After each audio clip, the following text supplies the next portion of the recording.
how to prepare for Mod C creative writing if you don't know what the question will be. Well, you can still have a base draft. And I think as I just went through, you want to have a base discursive piece, for instance, okay?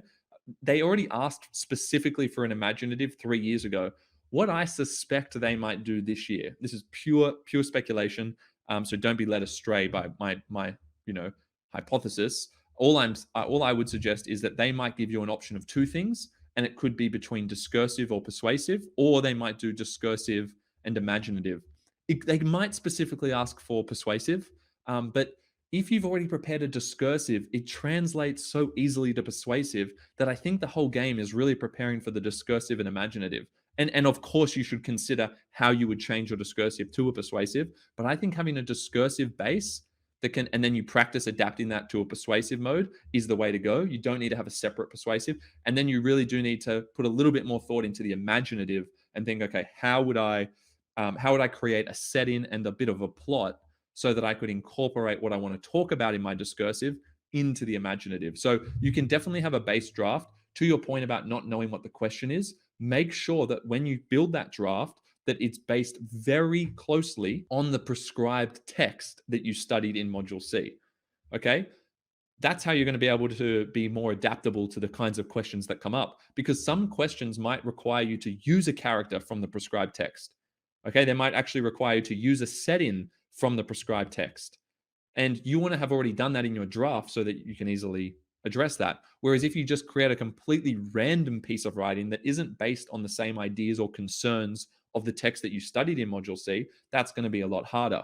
Okay, so make sure that you base your draft piece, again, discursive or imaginative, there are good ones to prepare as a base, and then you create the variations for the other ones. They should all be about the same idea and concern. You don't have to create three different pieces that are about three different ideas. You should have one idea and you explore it in the three different modes of writing: imaginative, discursive, persuasive.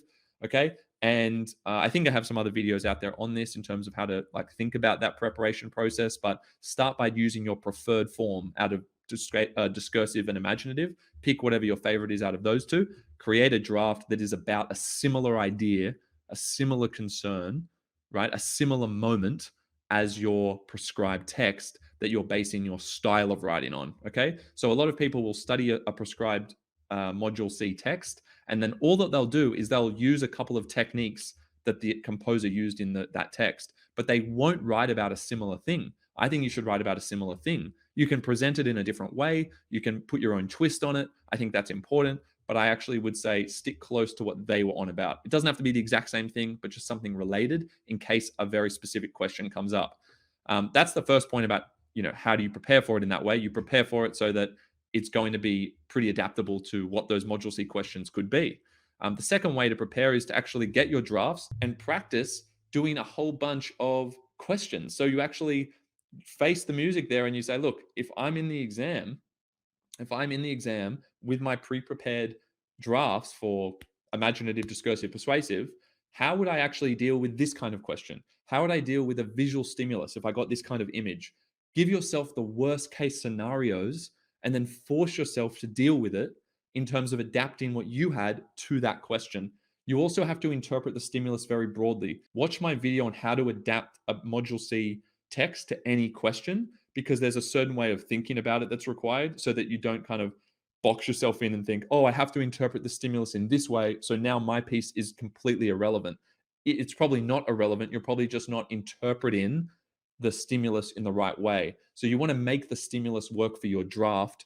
Don't make your draft work for the stimulus. Okay. You have to find a way to interpret it so that it actually still works and applies to your pre prepared draft. And then you have to make adaptations, of course, and changes to make it clear that you're answering that question and responding to that stimulus. You make those throughout as you go. And that's why you make sure you have plenty of time to spare and make sure that your draft is not too long. So you time it out, make sure you can do the whole Module C section in like 30 minutes, I would say even. So you have a bit of extra reserve time in case the essays take a bit longer than expected.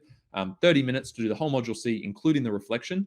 So about 14 to 15 minutes for a shorter version of the composition, and then 13, 14, 15 minutes for a reflection. And then you might also have some other sections in mind. If you get asked a 20 marker, you could get a 20 mark composition and then not be asked to do a reflection. In that case, you want to have some other material to include so that your answer is a bit longer. So you might also be familiar with that.